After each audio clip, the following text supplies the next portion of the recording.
Nangako ang Iran, mga kapatid, na patuloy daw nilang dudurugin sa pamamagitan ng mga pag-atake etong Israel at ang Amerika. Pag-usapan natin to, mga tol. I'm just a young nigga chillin' on it. First time I seen ice was a Ayon dito sa report mula rito sa WION, mga tol, again, manonood lang po tayo ng, balita. Magbibigay lang tayo ng reaction and commentary para dyan sa mga taga-subaybay natin. No? Sabi rito sa title pa lang, mga kapatid, sabi rito, Iran vows to continue crushing attack as IRGC launches massive strikes on Tel Aviv and Haifa. Ito yung mga lugar sa Israel. So nagsagawa sila, mga kapatid, ng tinatawag nilang Wave 91, no? Panibagong wave to kasi nung nakaraan 89, ito 91 na, mga kapatid. Sabi rito sa report, ito basahin natin. The Islamic Revolutionary Guard Corps o IRGC has initiated a massive wave of missile strikes targeting key Israeli urban centers as part of Wave 91 of Operation True Promise 4. According to Iranian state media Press TV, the heavy aerial bombardment specifically targeted the heart of Tel Aviv and Haifa, marking a significant escalation in regional hostilities. The IRGC issued a statement late Thursday claiming the scale of the offensive had profound impact on the civilian population. The strikes have reportedly forced 5 million Israeli settlers to seek shelter in underground bunkers as sirens continue to sound across the occupied territory. So para mas malaman natin ang buong detalye, mga tol, panoorin natin itong report. Samahan ninyo ako. A war which was launched to destroy Iran, instead it may have strengthened it. Over 30 days of relentless bombing by US and Israel, thousands of strikes, and yet Tehran continues to strike back hard. Yun nga, mga tol, no?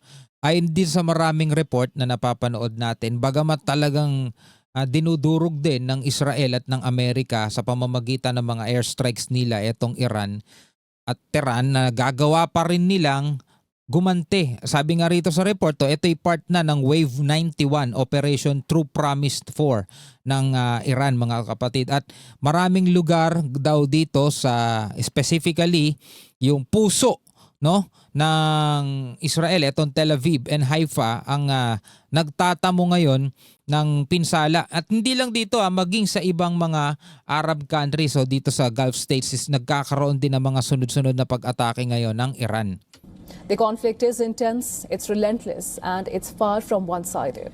Our next story takes a look at how the war meant to break Iran could hand it something that it never had before: the power to control the Strait of Hormuz and a leverage over the entire world. Take a look at this next report for more details. Okay, so gusto ko lang din linawin sa inyo, etong pinapanood nating balita ay report nitong April 5. Posible habang pinapanood nyo itong video nito is mayroon ng mga bago pang mga balitang lumabas ngayon, mga tol, no? Kasi ang balita natin lagi, ang binibigyan natin ng reaction, ako gumagawa ko ng reaction video, hindi po ako naka-live, no? Recorded lagi ang mga video natin, naka-schedule lang siya kung kailan mapopost, mga tol. Kaya baka yung iba nagtataka sa inyo, ay may bago ng balita ngayon, luma na yung balitang yan.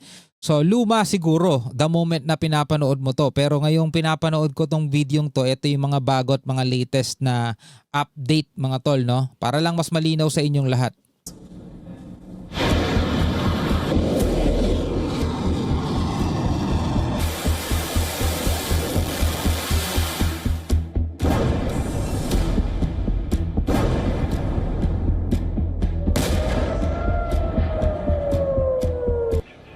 It began as a shock campaign.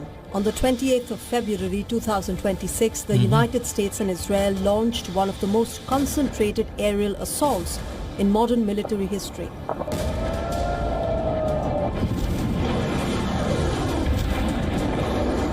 The target was Iran. The goal was to dismantle its nuclear program, shatter its military, and topple the Iranian regime. Now, more than 30 days on, the bombs are still falling, but so are Iranian missiles. Tutuloy pa rin, di ba? Sa kabila ng sinasabi ng Israel at ng Amerika na talagang naubos na nila ang kakayanan ng Iran, is nakikita pa rin natin, mga kapatid, na patuloy pa rin nagagawa ng Iran gumante. And sa maraming pagkakataon is may mga tinatamaan din talaga sa iba't ibang bahagi nitong Middle East, kasama na nga dyan ng Israel at mga US bases. Etong pinakabago nga lang, di ba, napabagsak ng Iran ng ilan sa mga air asset ng Amerika. From day one of the war, the US has been claiming that it is winning the war. Bigyan na rin natin ng reaction yan.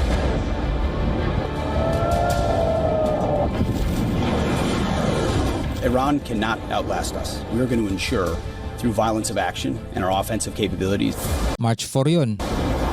Ilang araw mula nung nagsimula yung pag-atake ng Amerika at ng Israel, sinasabi ng Amerika na nananalo na sila, no? But everybody said the same thing. Make sure Iran bombs Israel, millions rush to bunkers. March 9 to. we will. We've already won in many ways, but we haven't won enough. You never like to say too early you won. March 11. We won. We won, but in the first hour it was over. I want to begin by just saying we're doing extremely March 20. well in Iran. Have no Navy left. They have no Air Force left. They have no anti-aircraft equipment left. No radar left. No leaders left. But I tell you, we're winning so big, nobody's ever seen anything like we're doing in the Middle East with Iran. Tatandaan ninyo mga tol, once na rin nagkaroon ng gera dito sa Middle East nung sinalakay din naman ng Amerika etong Iraq. Way back, ilang dekada na rin siguro nakalipas mga tol. At tumagal yun ng nasa 8 o 9 years. Ganun katagal at napakalaking salapi at napakaraming buhay ang nawala nun mga tol. Nung nangyari yung bagay na yun.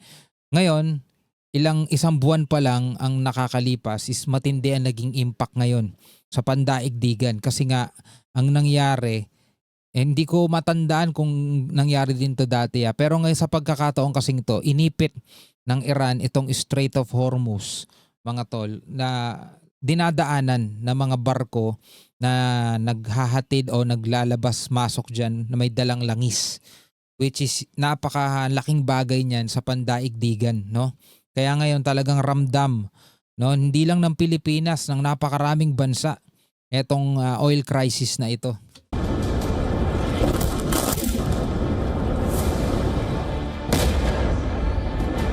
Yan, no? Nangako ang Iran vows to continue crushing attack. The premise of the war is now being questioned. It was expected to degrade Iran's ability to respond. Instead, Iran continues to fire, signaling endurance.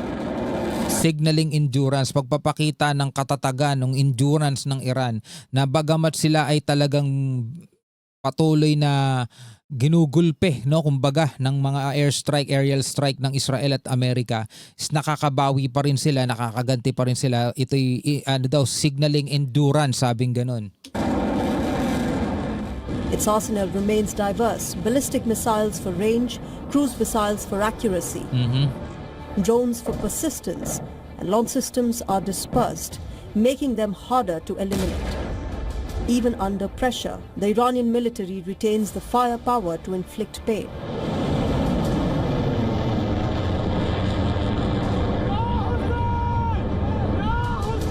The State of Israel and the United States are hunting its missiles to missile launchers, but of course, many of the missiles are stored underground or in mountains. Tulad nito, itong nasa video na to.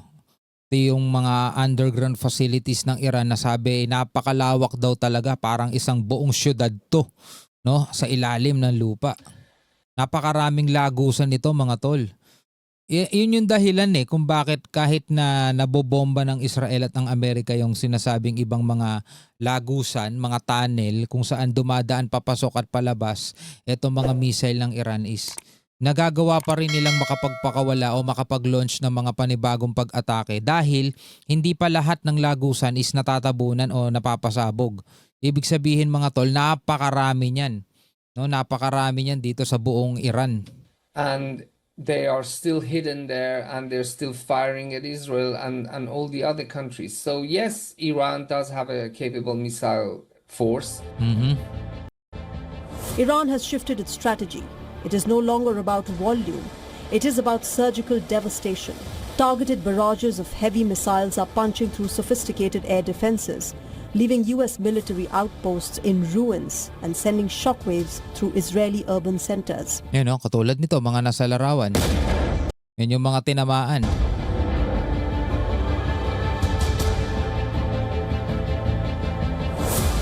Gulf states now find themselves standing on the front line of a war they didn't start and cannot finish. They fear that they will be left to pay the price for a conflict that leaves their cities exposed and their northern neighbor more dangerous than ever. Tama sila, may punto naman.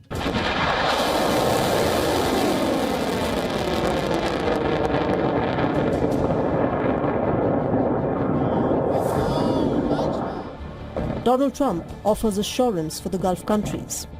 And we are going to finish the job, and we're going to finish it very fast. We're getting very close. I want to thank our allies in the Middle East, Israel, Saudi Arabia, Qatar, the UAE, Kuwait, and Bahrain. They've been great, and we will not let them get hurt or fail in any way, shape, or form.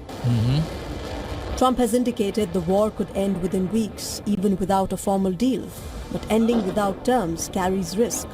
A ceasefire without agreement could leave Iran with intact capabilities and renewed confidence.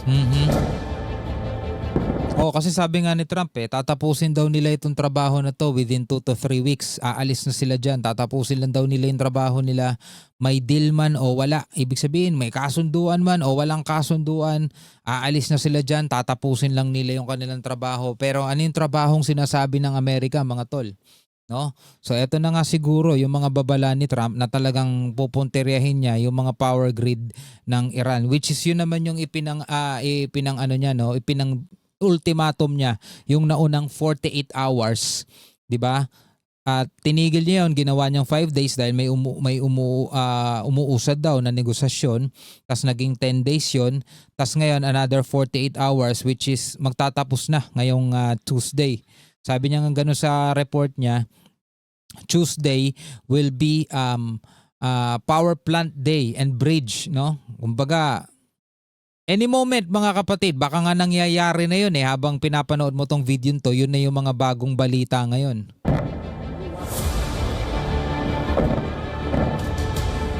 It could claim survival as victory. It could retain leverage over energy corridors, and it could emerge more assertive in the region. This war was meant to weaken Tehran. Instead, it may be revealing how difficult that goal is. So yun nga sabi, no, etong pag-attacking to is pwedeng magpahina sa Iran o pwedeng magpakita kung gaano kalakas talaga itong Iran, mga tol. But alam nyo, hindi na importante kung sinong malakas o hindi . Ang importante ngayon, mga tol, di ba, sana is matapos na itong nangyayaring gera dyan. Bumalik na sa normal lang lahat. Tapusin na kung ano yung dapat nilang tapusin dyan. Ewan ko ba ba't nag-aaway-away itong mga to. Hindi na lang pagandahin ng buong mundo no? Pero eto na nga ang nangyayari. Nangyayari na nga yan Sabi nga sa Bible, di ba? Kailangan maganap itong mga bagay na to. Bagamat hindi pa to ang panimula, hindi pa to ang wakas. Ito'y panimula pa lang, sabing ganun. Well, nangyari na to, World War I, World War II. Tapos ngayon, sana wag magkaroon ng World War III. Pero etong mga nangyayari dito, mga tol, siguro naman yung mga bansa na is ayaw din naman siguro nila mangyari yung WW3 kasi nung nanawagan pa nga lang si Trump, 'di ba, na magpadala ng warship dito sa Strait of Hormuz, is marami na agad mga kaalyado ng Amerika ang tumanggi at hindi tumugon. So palagay ko ayaw din nilang mauwi pa to sa mas malawak pa o yung tinatawag nating WW3.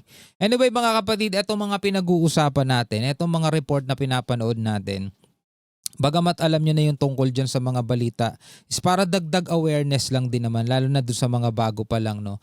Eto, ganito katindi ngayon yung nangyayari dito sa Middle East, no? Wala tayong control dyan. Kailangan talaga nating indahin kung ano pa yung mga magiging resulta niyan sa mga susunod na araw. Anyway, pwede ka mag-comment sa ibaba, mga tol. Pwede ka magbigay ng iyong sariling opinion. Hanggang sa muli, ako nga pala si Shobal D. Peace out.